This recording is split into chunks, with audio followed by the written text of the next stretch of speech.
Good morning. This is a podcast, Ancient Rome Today. The week between the 9th and 15th of June was dedicated to the Vestalia festival to honor Vesta, the goddess of peace, fire, and hearth.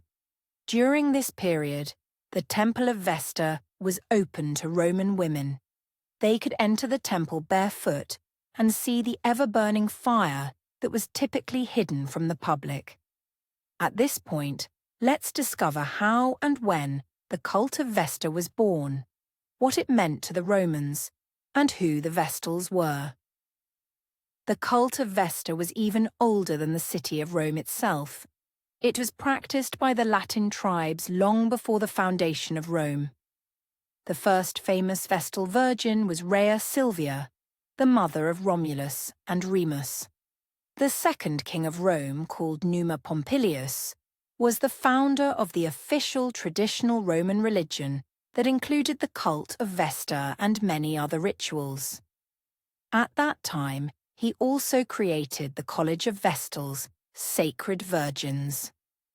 To understand the meaning of this cult, let's go back in time. The sacred fire was the guarantee of survival for the first Latin tribes. Later, from the time of Numa Pompilius's reign, the Vestal virgins were responsible for keeping the sacred fire burning in the sanctuary of Vesta. That fire was literally eternal. It was only extinguished at the end of each year, while the new one was rekindled on the 1st of March, at the beginning of the new year. It was believed that the sacred fire represented the life of the city and the eternity of the state. Who were the Vestal virgins?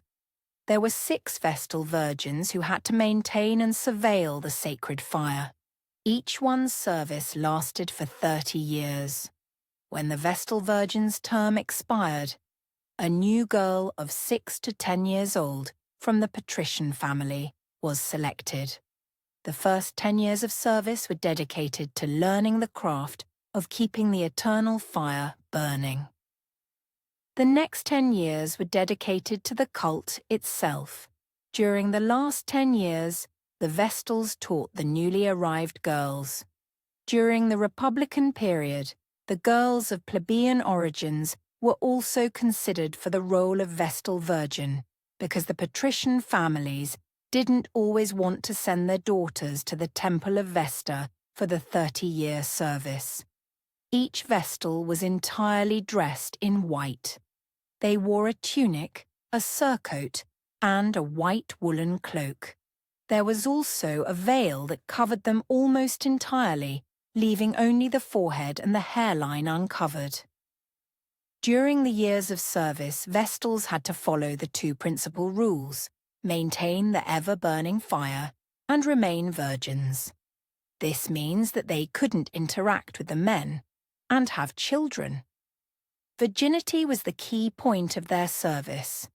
If that rule was violated, a Vestal virgin was excluded from the service immediately and was sometimes even sentenced to death.